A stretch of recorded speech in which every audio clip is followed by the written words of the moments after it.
What's up guys, welcome back. Today I'm gonna launch my new series, which is gonna be called Command Block Tutorials, where I'm gonna teach you guys everything about command blocks from the ground up. So don't worry if you're a noob at this stuff right now, you will not be a noob anymore at the end of this whole series. It is probably gonna be a ton of videos. I'm gonna cover each and every command. I am not gonna do a whole list inside of one video because I hate videos and people that do that. They're like, oh, this command does that, and then bam, you're finished. I want to explain everything in detail so you actually know how the command works and you can actually use it yourself. Look at my pretty face. In order to get the command block, you're going to write a simple give command. So what we are going to do is open the chat box and write /give and then add a for all players, which in this case in my single player world is just me. So give a and then command _ block, and that is how you can easily get it. Now if you are in a world where there are already some command blocks on the floor and you basically lost the command block outside of your inventory, you can just use the select block button inside of Minecraft, which is default, I think, the middle mouse button. I have it set to Z because I like that more. It's in reach of my ring finger and I like it. So let's go into the GUI. Now you have the top box, which is the console command box. Here we are going to put all of our commands that this block has to do. Now you have some text right here. This basically explains how you can select certain players or entities. So at P for the nearest player, then R for a random player, A for all players, and then E for all entities. Now an entity is basically everything that moves or just sits there. For example, these two are entities. I am an entity. A player is an entity too. Now let me see if I can spawn something that doesn't try to kill me. Let's see, I can just do a chicken. A chicken is an entity, so every mob is an entity too. And he can just be here. I like chickens, so I love you, chicken. Okay, so everything, even a block inside of a item frame. So everything is basically an entity you put inside of your world except the blocks itself. So we're gonna go into this again.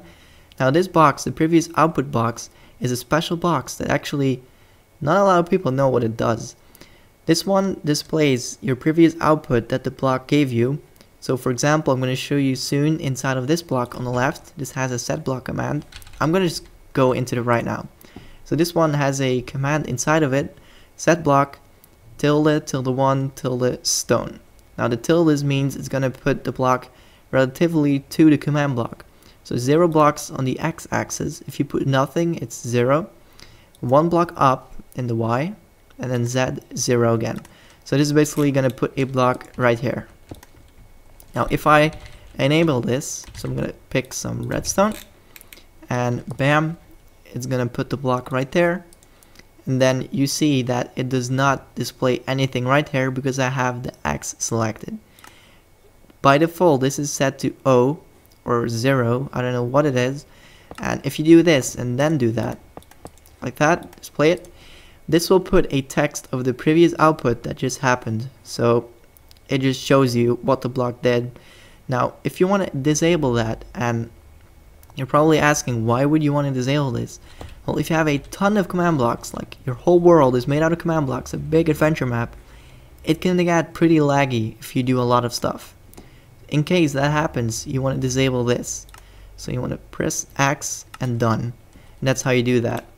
Now, if you have a ton of command blocks, you have to do that on each and every command block manually. So you have to think ahead. Like, if you want this disabled, start with that since the beginning of your map. Because there's a way that you can put command blocks automatically that have this X in it. So that's what I'm going to show you right now. We have to set a few game rules in order to obtain that. So what we want to do is game rule, and then you can do tab to see all of the game rules. But basically the first one that comes up is the right one already. So game rule, command block output. This disables all the command block outputs inside of your world. So you want to set this to false. That's one of the two. Now we have a second one, which is sendCommandFeedback, and we're going to set this to false too. However, if you are not very good at these things and you want to see what's happening, you don't want to disable this. This is just for people that get annoyed by all of the messages and they just don't want to see them. So you can do this too. As you can see, it did not display like set game rule to false because I had it disabled already. So if you do those two game rules and you set a random command block again, so let me see, I'm going to pick one, you'll see that it's set to X already. So that's basically what that does. Now I also wanted to give you a few useful tips to get your command block career going. I'm just kidding, it is just useful to use them, that's why I use them. So if you have a lot of commands that are repetitive, you can use control and the set block button. So you want to press control plus your pick button, which is in my case set, and then it's going to give you the command block and you can put it down again with all of the data in it. So as you can see, set block blah blah blah stone, it's inside of that, and it also has the X enabled, so that's why you want to do that. Now the other tip that I wanted to give you is how you can easily input coordinates inside of a command block, or actually inside of your chat bar, to put them inside of a command block. Because if you want to fill, for example, an area like this, so you have a block here and you have a block here, simple 9 block box, so 3 by 3, you want to place like all of this into stone. So what you can do is slash fill, and then you can use F3 to look at the coordinates and then fill it in manually, which I used to do for a very long time. So fill that 83 and then just press enter, and then look at the next one and press spacebar and do the same thing, 4035685. You want to look at the F3 and then the bottom coordinate, which is looking at, so the block you're looking at will be right there. So fill this with stone. So that's how you could do it, which is very time consuming.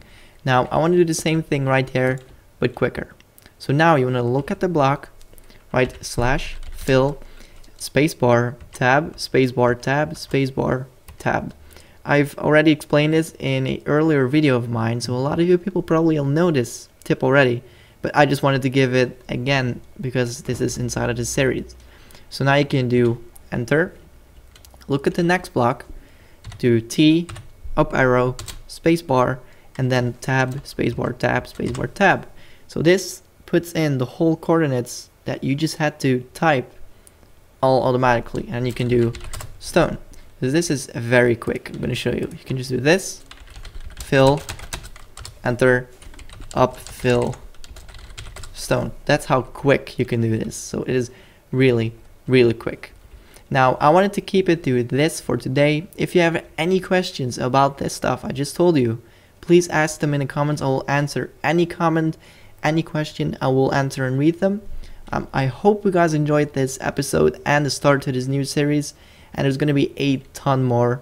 Leave a like if you did, write in a comment if you have any questions, subscribe to me if you want to know when the next episode is going to be coming out, and I will see you guys in the next video. Take care, peace.